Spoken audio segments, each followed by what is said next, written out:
Hey, everybody. Welcome back to Leaders Lead. I'm here with Cherisa Jerez. This is question number 2 out of question number 5. I'm super excited to have her here today. We need to just pause and reflect for a second. First and foremost, thank you for your service to this great nation. Thank you for serving in both capacity as a veteran and an active duty and a reservist, and then as the secondary role of a supporting spouse and a mother. Those roles are both uber important, and the second role is probably the hardest, actually, I because you're agree. dealing with all the stuff, and Hmm. often not acknowledged. So just want to say thank you, from all the callers and listeners that are on here, that do choose to listen. We just want to say thanks. Um, with that being said, I'd like to go into question number 2.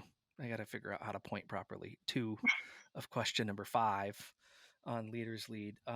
At Ashire Technologies, your specialty lies in cybersecurity for government information, with a focus on capture management.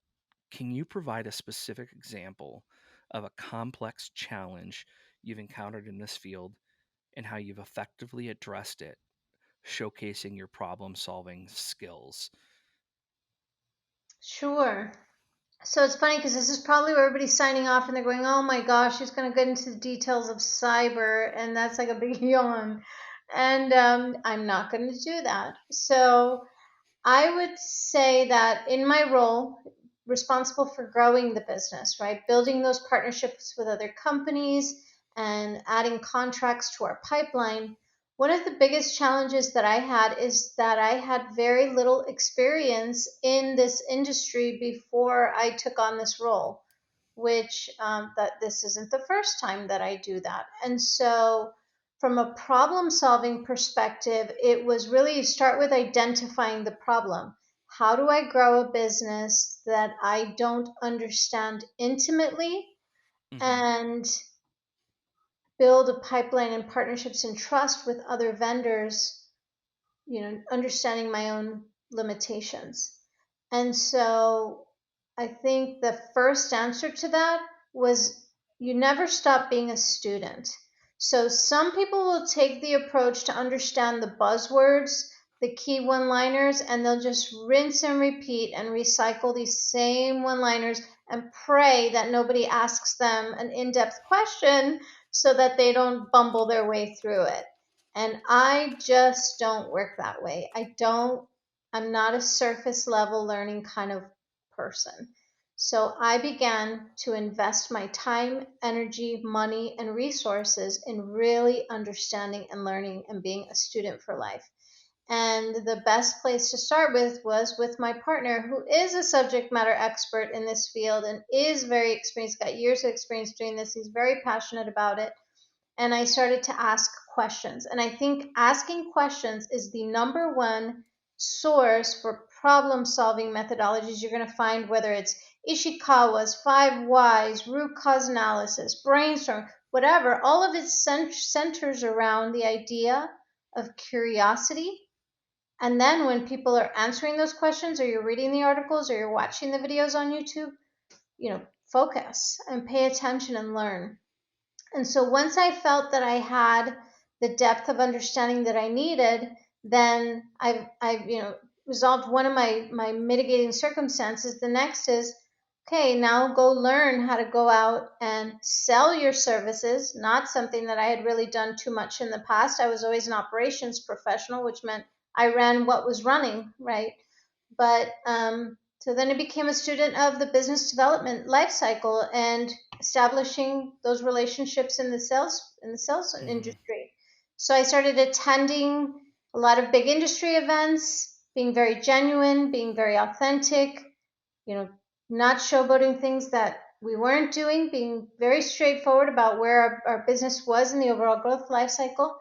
And through that, I mean, I've established over 165 contacts in 9 months.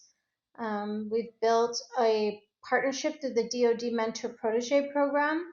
We have definitely increased our forecasting and our pipeline for the opportunities that we're looking at downstream, and just taking the organization much further than we would have ever thought in such a short period of time.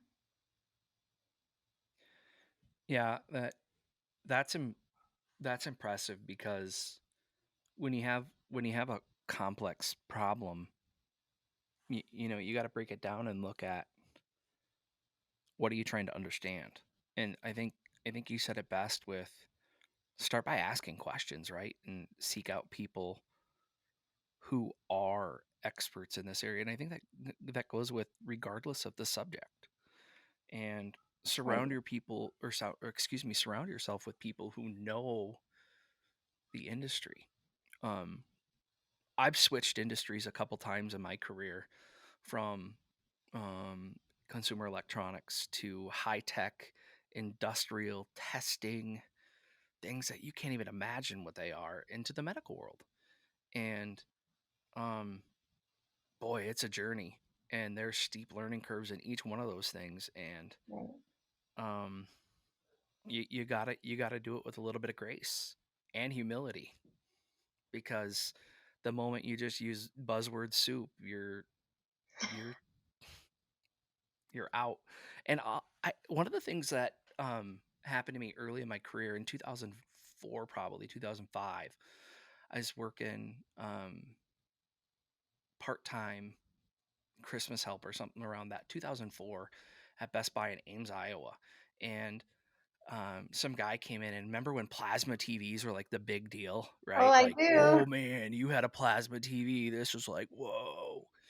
And this guy came in and he was asking me all sorts of stuff about it. And I was in MSU, Make Stuff Up University. And um, I'll never forget it. And he just stopped and he looked at me and he let me go. And that rope kept getting longer and longer and longer that I was hanging myself on until he finally said, "Er," and he pulled back and just, and like you could see it happening. And he's like, "Do you have any idea what you're actually talking about?" Oh my gosh. And I'm like, "Yeah." And he's like, "No, you don't." And at that point, this guy taught me probably the most valuable lesson I've learned probably ever in my career was it's okay to say I don't know. And that moment has stuck with me forever because the reason I share this is like just like what you said is you transition through um, different careers like what you've done here to go from all your operational backgrounds into a business development role. It's okay to say I don't know, but you'll go figure it out. You'll figure out who to go ask. You'll build these networks. You'll go to these different symposiums, and just like what you've done, that guy taught me that it's okay to say I don't know, but it's not okay to say I don't know and then not do anything about it and not figure it out and not find it out. And so I love the example. I love what you've been able to do.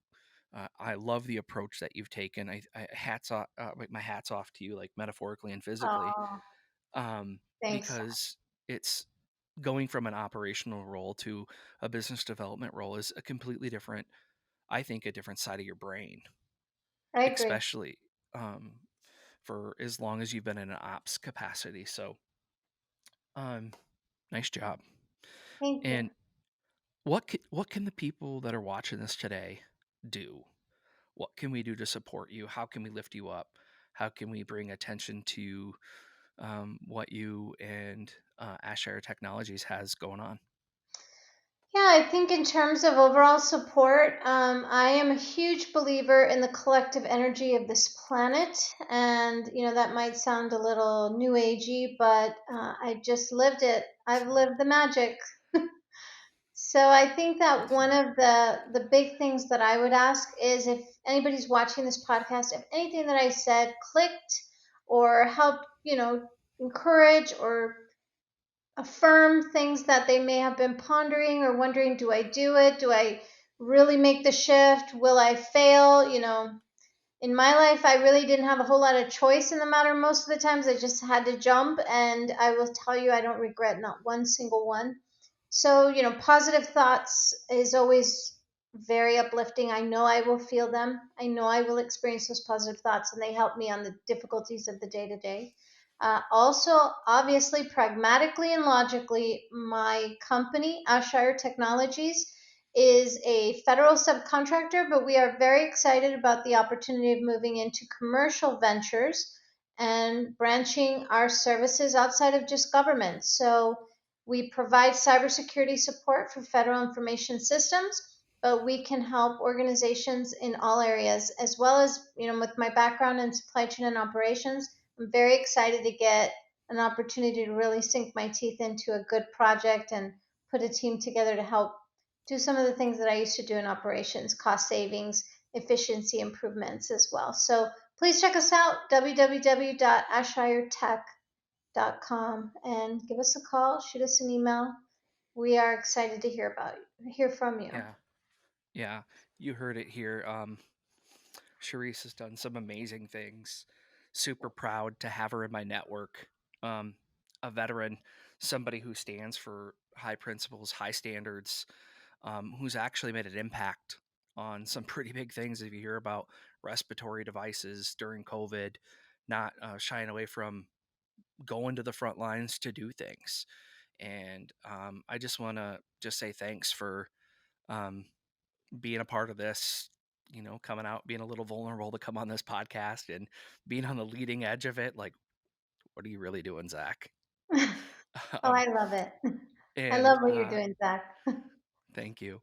And I just, hey, let's lift her up. Go out, put a comment in, say thanks, say good work, whatever you're feeling, whatever you're thinking. Let us know that you watched it. Um, a little affirmation for her. We would really appreciate it. So, thanks everybody for tuning in for question number 2 of question number 5 on Leaders Lead. Check back in tomorrow for question number 3 of question number 5. Thanks for tuning in to this episode of Leaders Lead. Thanks, everybody. Have a great day.